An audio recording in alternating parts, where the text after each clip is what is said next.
Welcome to Lifetime Dependence, the urgent financial blueprint for parents. In this video, we will outline a step-by-step plan to secure lifelong, high-quality care for a child who will need support indefinitely. We will focus on legal structures, government benefits, financial strategies, housing, caregiver well-being, and realistic planning. Let's begin by setting expectations and framing a clear roadmap.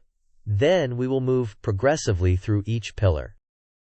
Before proceeding, please note this is for educational purposes only and does not constitute legal, tax, or financial advice. Laws, benefits, and tools vary by state and change over time. You must consult a special needs estate planning attorney, a licensed financial planner experienced in special needs planning, and a qualified tax professional. With that important context established, let's move on to the agenda to understand what we will cover today.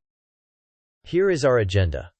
First, we will explain why immediate action matters. Next, we will establish the legal foundation, particularly special needs trusts and decision-making protections. Then, we will review government benefits, including SSI, Medicaid waivers, and ABLE accounts. After that, we will pivot to financial strategies, including Roth accounts and housing. We will also address caregiver burnout and redundancy in the care system. Subsequently, we will discuss balancing potential with practical realities, including relocating for services. Finally, we will conclude with a 90-day action plan, a couple of quick knowledge checks, and key takeaways. Acting immediately is crucial. Many state services and Medicaid waiver programs have waitlists that can extend for many years, sometimes over a decade. Additionally, legal tools often take time to design and implement properly. Early application for Social Security benefits establishes records for future disabled adult child benefits. By moving promptly, you reduce the risk of disqualifications, gaps in care, or costly mistakes. With urgency established, let's transition into the critical legal foundation you need to put in place. Start by hiring a special needs estate planning attorney. This is not a do-it-yourself project. Even small errors can cause loss of benefits. Next, create a special needs trust. This trust holds assets for your child without disqualifying them from needs-based programs like SSI and Medicaid. Then, update all beneficiary designations for life insurance, retirement accounts, and your will, so that assets flow into the trust rather than directly to your child. Direct inheritances can disqualify benefits. As your child approaches 18, plan decision-making frameworks.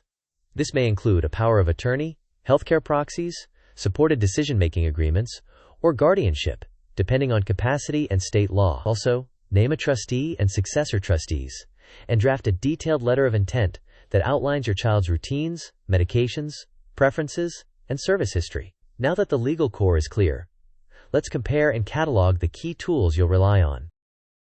This table summarizes key tools. The Special Needs Trust is the central holding structure for assets. An ABLE account provides tax-advantaged savings for qualified disability expenses, with important limits and state-specific rules.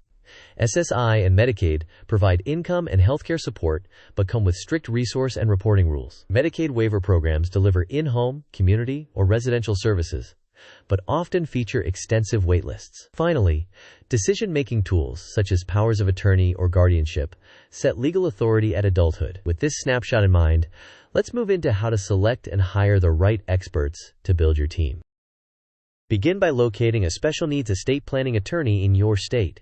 Verify credentials and experience. Interview at least 2 candidates and ask about third-party versus first-party trusts, beneficiary alignment, and how they coordinate with Social Security and DAC benefits. Next, bring in a financial planner who has experience with special needs planning to review retirement contributions, Roth strategies, and funding the trust. Then, coordinate with a tax professional to understand trust taxation, ABLE account rules, and any planned Roth conversions. Finally, develop a shared checklist and timeline so all professionals remain aligned. Now that your team is forming, let's build a timeline of actions from today through your child's adulthood. This timeline walks through critical milestones. Immediately, hire the attorney, draft the SNT, align all beneficiaries, apply for Medicaid waiver waitlists, and open an ABLE account if eligible. Over the next 3 to 6 months, finalize a plan for decision-making at age 18, complete your letter of intent, and prepare documentation for SSI. At age 18, file for SSI, Execute appropriate legal documents, and double-check that all asset designations direct to the SNT. Upon the parent's retirement, disabled adult child benefits may become available. It is important to notify Social Security continuously, perform annual benefits reviews, train trustees and backups, update the housing plan, and schedule mental health support check-ins. With timing clarified, let's break down the government benefit landscape. Government programs are essential but slow. First, apply for Medicaid waivers and state disability services immediately, since waitlists are often many years long. Next, plan to file for SSI when your child turns 18 to establish eligibility and begin the documentation trail. Additionally, consider an ABLE account if the disability onset occurred before age 26. Starting in 2026, the age increases to 46.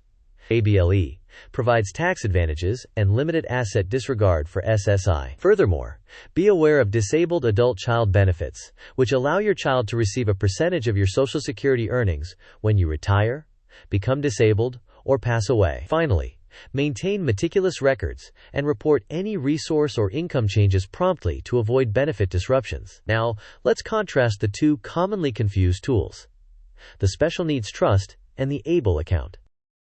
On the left, the Special Needs Trust does not count as a resource when properly drafted, does not have contribution caps for a third-party trust, and is controlled by a trustee making distributions for supplemental needs. Third-party SNTs typically avoid Medicaid payback, making them ideal for family-funded assets.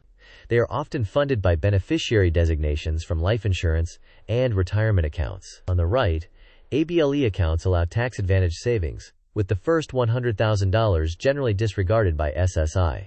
However, they have annual contribution limits, are owned by the beneficiary or an authorized representative, and may be subject to Medicaid payback at death, depending on state rules. They require disability onset before age 26, with an increase to 46 starting in 2026. With these differences in mind, let's check your understanding with a quick knowledge question. Question: which tool is best for receiving large inheritances without jeopardizing SSI or Medicaid? Options: A. ABLE account. B. Special Needs Trust, specifically a third-party SNT. C. Direct inheritance to the child. D. Joint bank account with the child. You may pause the video now to think about the answer. We will discuss the answer in the next section of the video. The correct answer is B. A third-party special needs trust. A properly drafted third-party SNT can hold substantial assets and preserve eligibility for needs-based benefits. ABLE accounts have annual contribution limits and resource thresholds, while direct inheritances or joint accounts can jeopardize eligibility. Now that we have clarified that point, let's fortify your finances to support care across a lifetime. Your financial plan should absorb shocks over decades. Begin by maximizing Roth IRA and 401k contributions when appropriate. Assets that pass from Roth accounts to the SNT can be distributed tax-free from the trust, which effectively extends the resources available for your child's care. Ensure beneficiary designations are updated to route assets to the SNT under professional guidance. Next, build a long-range budget that anticipates inflation and higher care costs over time. Importantly, structure the plan so that siblings and relatives manage care, but are not obligated to fund it from their personal resources. The trust should fund the plan. With finances aligned, let's focus specifically on the largest expense: housing. Housing is the largest long-term expense and requires early planning. Start by mapping options such as group homes, supported living with services, a dedicated property, or shared living arrangements. Then, estimate total costs, including housing payments, staffing, transportation, utilities, and maintenance. Consider piloting transitions through respite stays or short-term programs to test fit and readiness. Funding often requires layering SNT distributions with Medicaid waivers and ABLE funds for qualified expenses. Finally, document housing preferences, routines, and safety considerations in the letter of intent. Now that we have covered housing, we should visualize the care ecosystem to ensure redundancy and support. This mind map places lifelong care at the center and extends into 6 critical domains. The legal branch covers the Special Needs Trust, decision-making authority, and the letter of intent. The financial branch includes retirement accounts, life insurance, budgeting, and trustee training. The benefits branch catalogs SSI, Medicaid, waivers, ABLE, and DAC benefits. The housing branch emphasizes options such as group homes, supported living, and dedicated properties. The people branch identifies parents, siblings, successor trustees, professional caregivers, therapists, and case managers. The wellness branch includes caregiver therapy, respite care, support groups, and an emergency backup plan. By mapping these areas, we build redundancy and resilience. With the system defined, we must address the human side, preventing caregiver burnout. Caregiving is emotionally and physically taxing, and burnout is common. Normalize support by scheduling counseling or therapy proactively. Next, build redundancy by training backups, engaging extended family members, and documenting protocols. Use respite care deliberately to avoid crisis-level exhaustion. Protect core relationships through structured communication and shared decision-making. Finally, ensure there is an emergency plan identifying who steps in if primary caregivers are unavailable. Having supported the caregivers, let's align expectations between maximizing potential and recognizing practical realities. Continue to invest in therapies and skill building while setting measurable and realistic goals. Audit your local resources and service availability. If your current area offers limited support or has stagnant waitlists, evaluate the feasibility of moving. Relocation can sometimes improve access and waitlist position, but it requires thorough research and planning. Review progress quarterly with your professional team and recalibrate goals as needed. Document both successes and challenges in your letter of intent so future caregivers have continuity. Now, to make this actionable, let's outline a 90-day plan you can start immediately. Here is a 90-day starter plan. In the first week, hire a special needs estate planning attorney and schedule financial and tax consultations. Over the next 2 weeks, draft the special needs trust, update all beneficiary designations, and begin your letter of intent. By day 30, submit applications for Medicaid waivers and state disability services and assemble necessary documentation. In days 31 to 45, open an ABLE account if eligible, prepare for SSI at age 18, and construct a long-term budget. Between days 46 and 60, decide on the appropriate decision-making framework and start training trustees and backup caregivers. From days 61 to 75, outline and price housing options and test short-term stays if available. By days 76 to 90, finalize your master timeline, schedule annual reviews, and add caregiver wellness check-ins to your calendar. Next, let's do a quick knowledge check on DAC benefits. Question: when can a disabled adult child benefit typically begin for your child? Options: A. Immediately after filing SSI at 18. B. When the parent retires, becomes disabled, or dies, according to Social Security rules. C. Only after the child marries. D. Only if the parent has no other beneficiaries. You may pause the video now to think about the answer. We will discuss the answer in the next section of the video. The correct answer is B. Disabled adult child benefits rely on the parent's Social Security record and may begin when the parent retires, becomes disabled, or passes away, subject to Social Security Administration rules. The benefit percentage typically ranges from 50 to 75%, subject to the family maximum. With those checks complete, let's consolidate the key takeaways. These are the key takeaways. Move quickly because timelines are long.